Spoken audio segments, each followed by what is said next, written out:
In southeastern Nigeria, when evening falls and the orange light settles softly over corrugated zinc rooftops, silence is not supposed to be the dominant sound.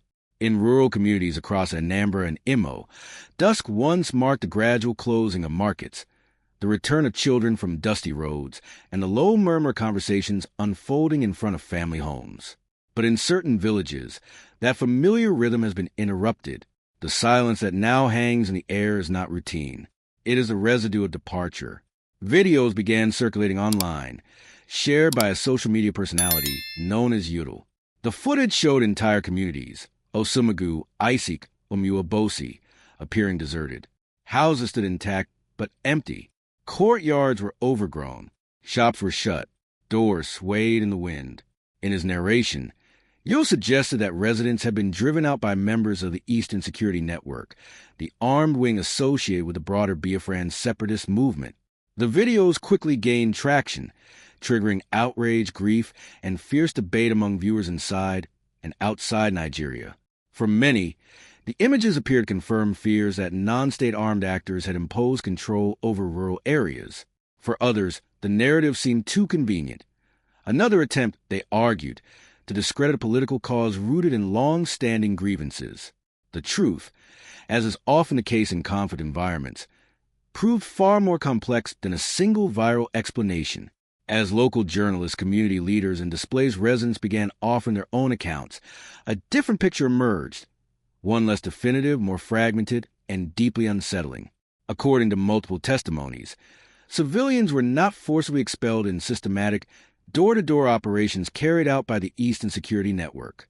Instead, many described intense security operations conducted by Nigerian federal forces, soldiers, police units, tactical squads, and operatives from the Department of State Services. Residents spoke of nights pierced by sustained gunfire.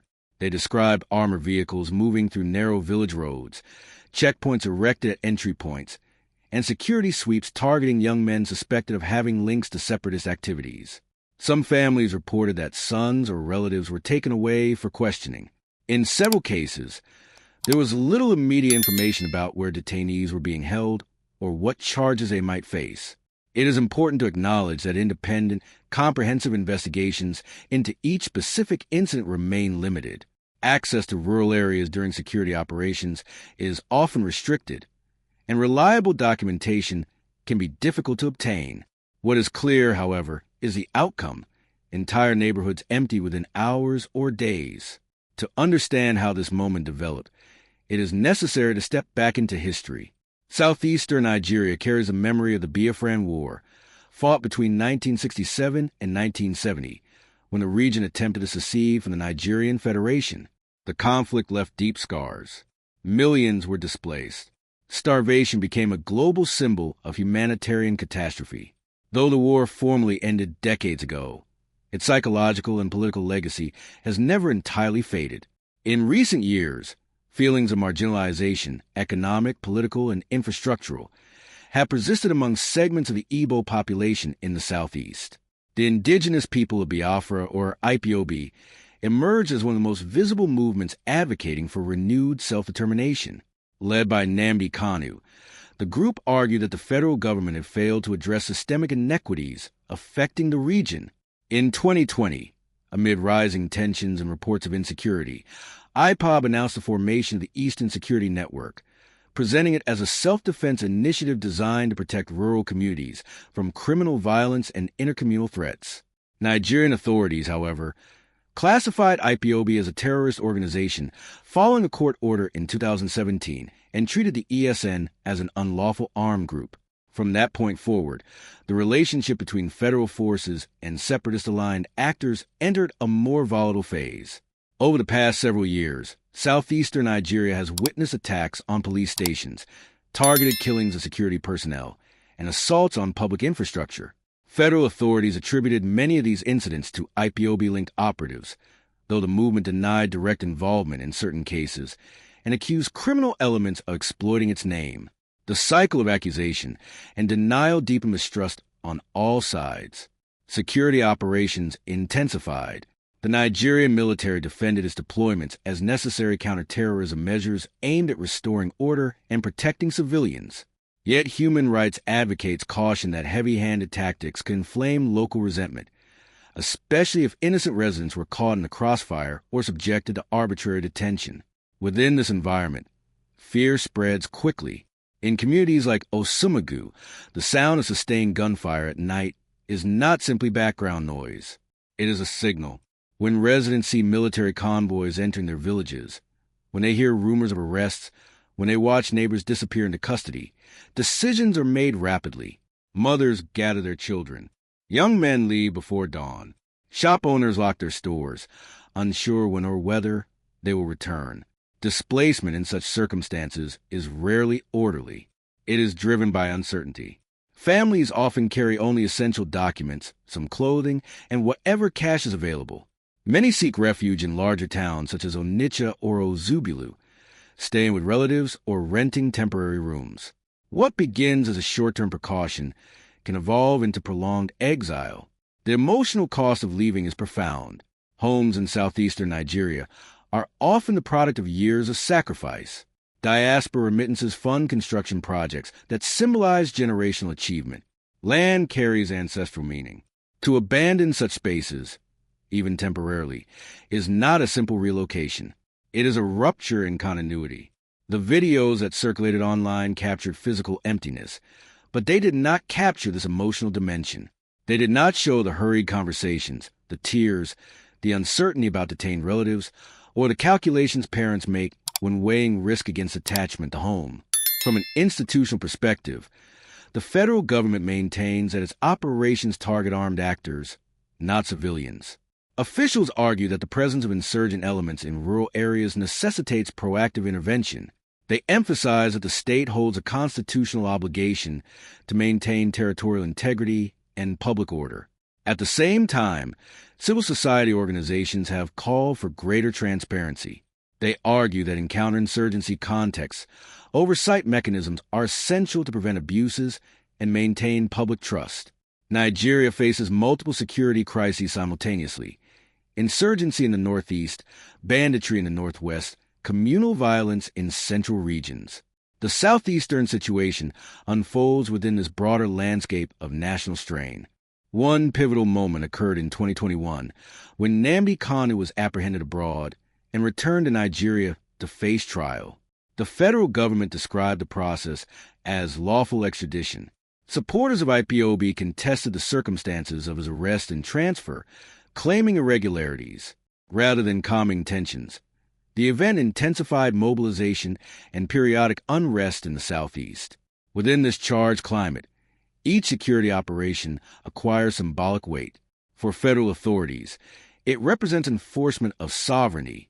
For separatist sympathizers, it can be interpreted as suppression. For ordinary residents, it represents risk. The case of the deserted villages reveals the human consequences of this dynamic.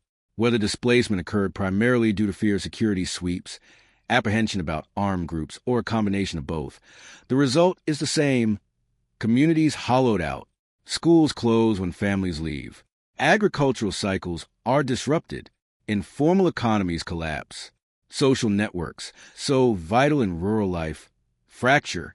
Over time, prolonged absence can lead to property disputes, land degradation, and demographic shifts. Abandoned homes become vulnerable to looting or occupation. The digital age amplifies perception. A short video clip can travel globally within minutes, shaping international understanding of events on the ground. Yet such clips rarely convey context. They capture outcomes, not processes. In this case, the visual narrative of empty streets quickly hardened into competing political claims. Security analysts warn that purely militarized responses to political grievances can produce unintended consequences. At the same time, the proliferation of armed non-state actors undermines rule of law and can expose civilians to additional danger. The challenge lies in balancing enforcement with engagement, ensuring that security measures do not alienate the very communities they are meant to protect. For displaced families now residing in urban centers, daily life is marked by adaptation. Rent must be paid. Children must find temporary schooling. Income sources must be rebuilt. Some hope to return once stability improves. Others fear that conditions may not normalize soon. Nigeria's National Commission for Refugees, Migrants, and Internally Displaced Persons has documented displacement patterns in other regions of the country. While the Northeast receives significant international attention due to the Boko Haram insurgency, internal displacement in the Southeast remains less visible internationally. Yet its social impact is no less real for those affected. In analyzing responsibility, caution is essential. Definitive conclusions require thorough investigation, independent verification, and transparent reporting. What can be stated with confidence is that civilians are bearing the brunt of a conflict shaped by political ambition, institutional force, and historical grievance. The deserted compounds of Anambra and Imo stand as quiet testimony. They are not battlefields reduced to rubble. They are spaces suspended, intact structures awaiting uncertain return. Their emptiness challenges simplified narratives. Conflict rarely produces clear lines of innocence and guilt. It produces gradients of fear. In southeastern Nigeria, those gradients have widened. Trust between segments of the population and federal institutions remains fragile. Simultaneously, skepticism about armed separatist strategies persists among many residents who prioritize stability over ideology. The long-term implications are significant. Prolonged displacement can entrench economic disparities. It can harden political identities. It can normalize the presence of armed patrols and checkpoints. Over time, children who grow up amid such instability internalize new definitions of normal. Rebuilding confidence will require more than security patrols.